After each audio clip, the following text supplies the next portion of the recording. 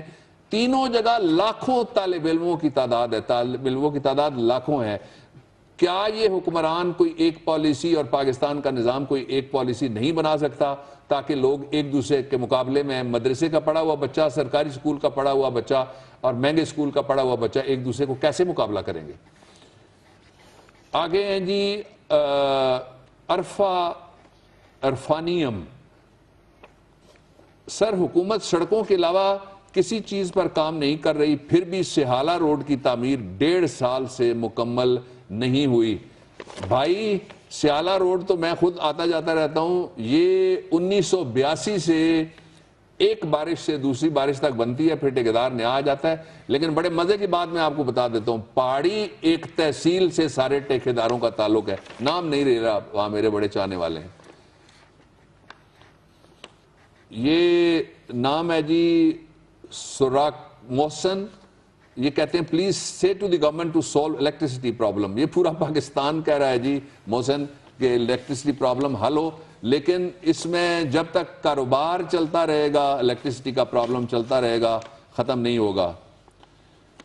یہ ہیں جی ڈاکٹر فہیم لیو, یہ کہتے ہیں sir please come and visit the roads of لکھی ڈور شیخو پورا, سی the condition of Ratto Dero Shikarpur Ratto Dero district لارکانہ and Dadu roads. یہ جو سڑکیں جن کے بارے میں کہا گیا, بلاول اگر آپ سن رہے ہیں تو یہ فوراً کہ یہ شاہ صاحب سے کہ یہ سڑکیں ٹھیک کروا دیں. یہ شکارپور اور رتو ڈیرو یہ لاڑکانہ ڈسٹرکٹ کے ساتھ آتی ہیں, دونوں جڑے ہوئے ہیں, اس لیے اس پہ توجہ دیں. عوام کی آواز ہم نے پہنچائی ایوان بالا تک, اور امید اس کے ساتھ کہ یقیناً یہ سنی جائے گی. آج کے پروگرام کا وقت ختم ہوا, انشاءاللہ اگلے ہفتے دوبارہ جمعہ ہفتہ اتوار یہاں بیٹھیں گے آپ کے ساتھ رات 8 بجے. تب تک کے لیے مجھے ڈاکٹر بابر اعوان کو آپ اجازت دیجیے گا. بابر صاحب جاتے جاتے رمضان المبارک کا مہینہ ہے, پہلے عشرے کا آخری دن ہے, کوئی نعت ہو جائے اگر ایک اچھی سی. 7 سمندر پار رہوں تو 7 سمندر پار رہوں تو پھر بھی آقا تیرا ہوں, اور فرقت کے صدمات سہوں تو پھر بھی آقا تیرا ہوں. تیرے در پر آنے کی میں گرچہ خواہش رکھتا ہوں, تجھ سے کوسوں دور بسوں تو پھر بھی آقا تیرا ہوں, اور تیرے رستے پر چلنا ہی میرا ہے ایمان. مگر تھوڑا سا متضاد رہوں تو پھر بھی آقا تیرا ہوں, اور تیرے کرم سے تیرا کہنے کی مجھ کو توفیق ملی, تیرے کرم سے تیرا کہنے کی مجھ کو توفیق ملی. اور اگر خاموش رہوں تو پھر بھی آقا تیرا ہوں. سب سے چھپ کر رونے سے بھی تیرا ہی کہلاتا ہوں. محفل میں گر پھوٹ پڑوں تو پھر بھی آقا تیرا ہوں. آج گناہوں پر اپنے نادم ہے یہ امت تیری, مجرم سب سے بڑھ کر ہوں تو پھر بھی آقا تیرا ہوں. اور 7 سمندر پار رہوں تو پھر بھی آقا تیرا ہوں. 7 سمندر پار رہوں تو پھر بھی آقا تیرا ہوں, اور فرقت کے صدمات سہوں تو پھر بھی آقا تیرا ہوں.